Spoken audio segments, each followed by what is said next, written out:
1 minute. 30 seconds.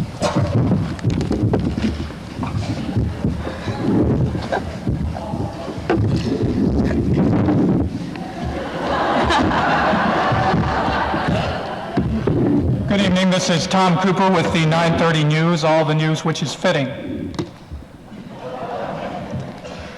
Today, the universe performed all functions beautifully and accurately as it has for eternity.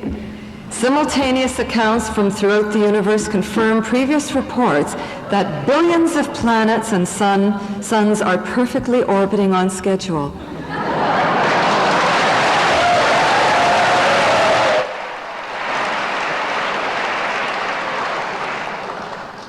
And all is well. As of 4:00 p.m. Sunday, over 18 trillion units of energy were converted to form, and over 18 trillion units of form were converted to energy.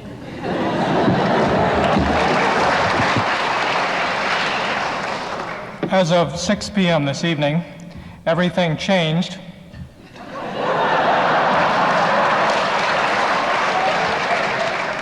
And everything remained the same.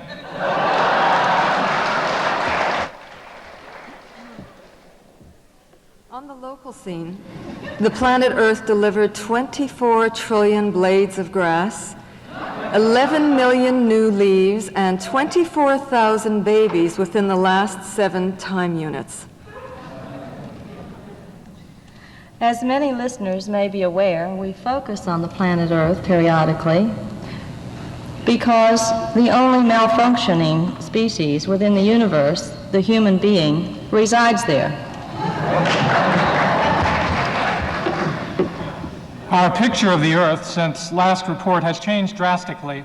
Let's go to our affiliate, David Smith of World Good News Network, for an update. David? Yes, Tom, I'm on location here. Clearly? I'm calling in from planet Earth. We have to report here a most startling thing.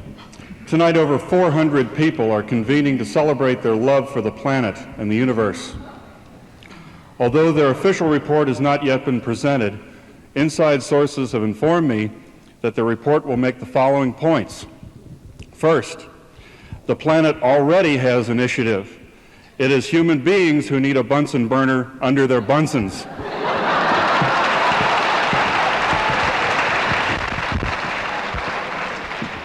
And second, all malfunctions on planet Earth relate to human irresponsibility.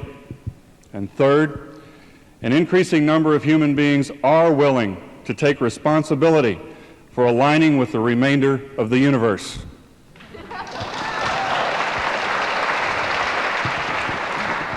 Thank you, David. Would it be possible to get into the sessions possibly and interview some of the delegates live? I believe it would.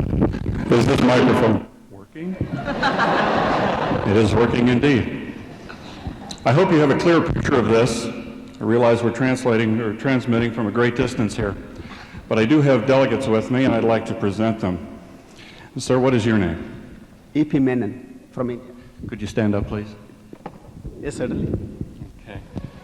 Would you tell us about this Planetary Congress and your part in it, please?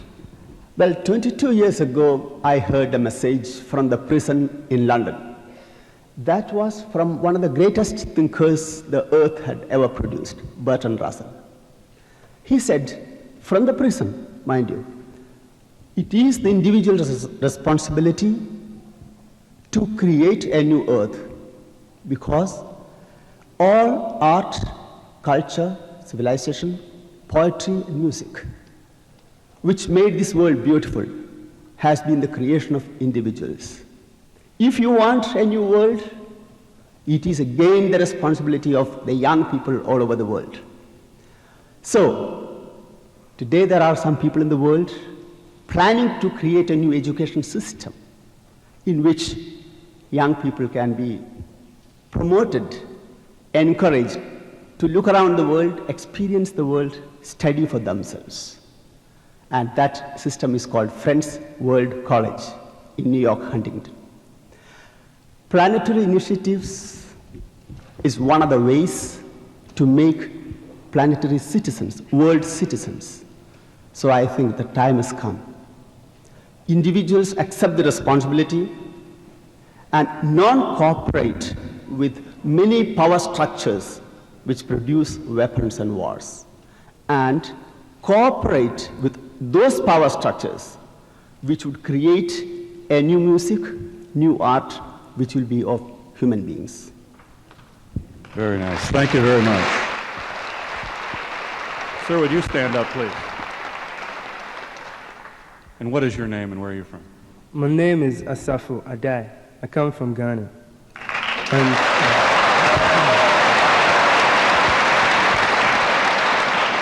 And what do you think about this Planetary Congress, and specifically, what is your part in it?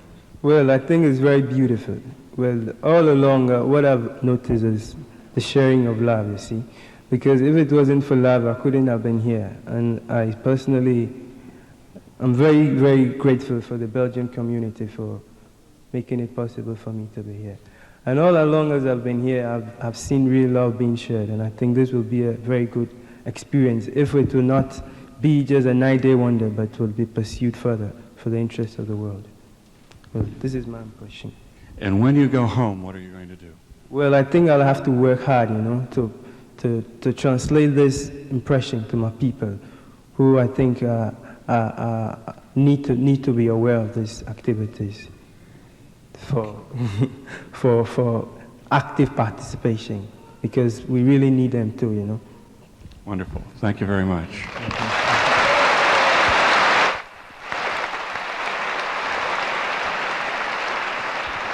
Would you stand up, please? And what is your name? My name is Libby Cook. Okay, and what do you think about the Congress? I'd like to bring the other half over here. All right, the other half, would you join us, please? I know we're running against a tight deadline here on schedule, but this is well worth it. We're fascinated, David. We read you loud and clear. Thank you, very good. Okay, and what is your name? My name's Dan Bean. Okay, Dan, what about this Congress, and what's your part? Well, last September we started in a sailboat from Seattle, visiting the local PI groups around the world. We didn't quite get clear around, but it was an almost circumnavigation, visiting local PI groups in Honolulu, Fiji, New Zealand, Australia, Cape Town, always with the heading of culminating in here at the Planetary Congress. Excuse me, David, our cameras are having a little challenge picking these people up. I wonder if they could face your audience there, and that would put them toward our cameras here. All right, very fine, let's do that. A little turnabout. How's that? Thank you, that's clear. Our intention, or the intention of the voyage, was to use our boat in the voyage as a stage or a backdrop for local groups to have access to their media, and it worked. In each area, in mainstream radio, newspaper, and television, we got local PI activities in the news, and also Planetary Initiative ideals. And we met good news people throughout the world. They were extremely cooperative. Okay, very good. You want to add anything to that? I'd like to thank the people that we did meet around the world for their wonderful response with the PI process, and also the media. They aren't the devils that we think they are. There's a lot of them out there that are really on our same wavelength. Thank you. Wonderful. Thank you very much.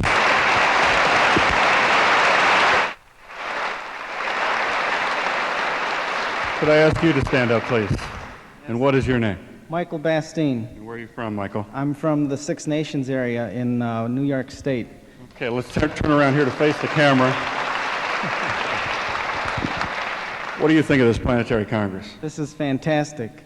And then the message that I bring from the Six Nations, and not just from them, but from all Indian nations on the North American and South American continent, is that we have a little prayer that we say every time we get in a council like this. And it starts like this. We say, "At this time, let us now put our minds together as one." And through that, we've found that we've been able to overcome and solve many of our differences. And we drop the petty everyday things that we carry with us. And I'd like to thank everybody that's here, and thank you for inviting me. Thank you very much.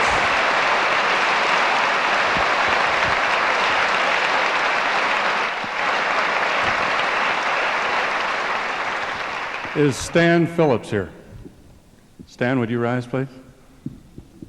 I'd like to get your impression of this Congress. Well, anybody who didn't think it was terrific would not have what you would call world consciousness. They would probably not have any consciousness. It was a great pleasure to be here. I come on behalf of the Baha'i community of Canada, which is one of 135 national communities in the world.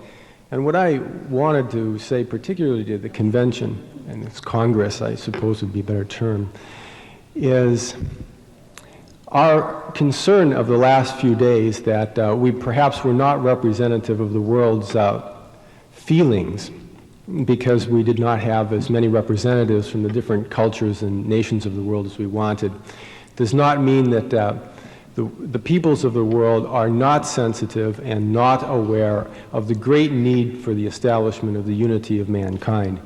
The Baha'i community exists in some 20,000 communities around the world, and largely these communities are established in what we call third world countries and are made up of indigenous people who, it has been demonstrated, have the greatest sensitivity and the greatest potential for understanding the wholeness and completeness of the human race.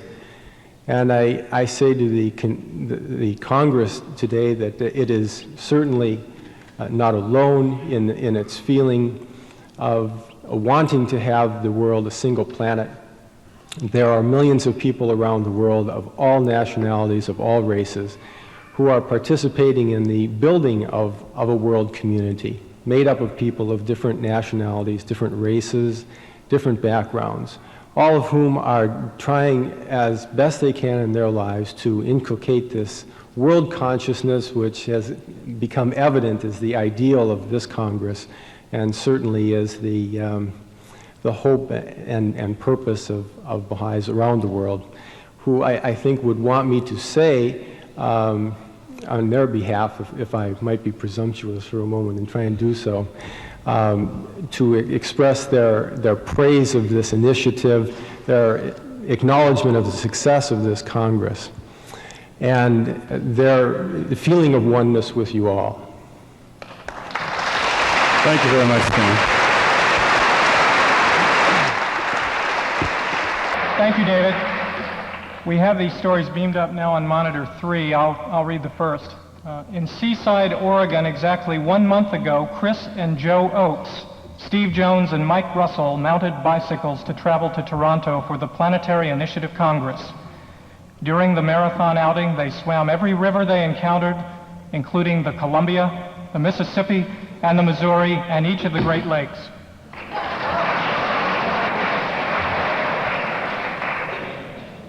In Philadelphia, Pennsylvania, Janice Bowden has announced the organization of peace and global education courses designed for educators.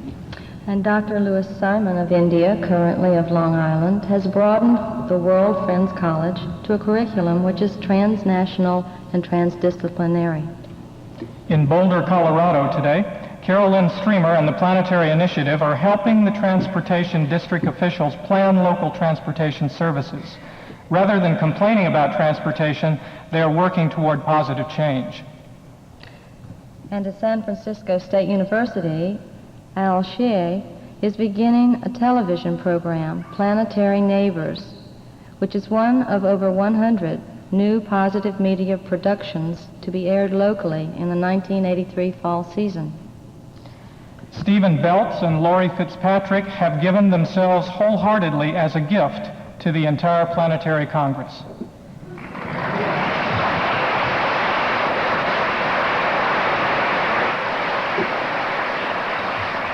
Hugh Locke of Toronto has taken full initiative to make certain that ultimately a tree will be planted for every child.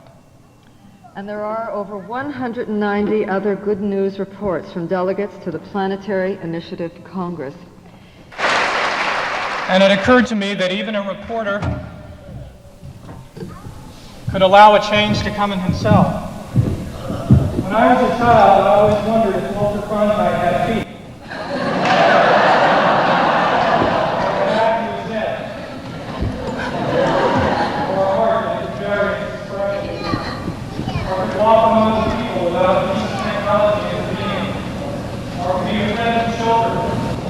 of all ages and all backgrounds. And I wondered if one could speak from the heart genuinely without a script or without a table in front of me separating me from the camera. And I wondered if I was a person, if I could say so, if it was all right, if I didn't have to suck up to the boss, if I didn't have to pretend to be somebody other than I was, if I didn't have to play hard to get so the ratings would go up, if I didn't have to compete. I wondered if it was all right just to be me.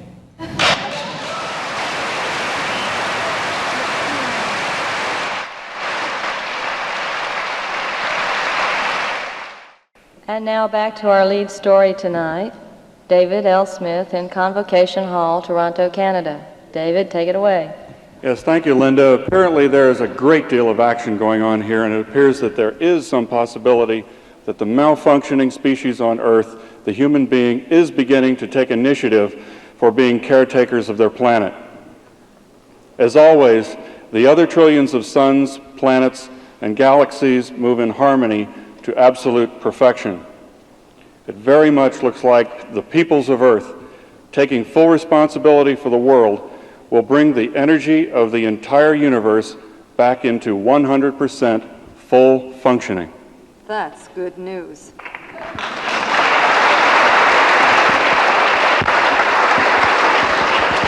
That's the way it really is, June 20th, 1983.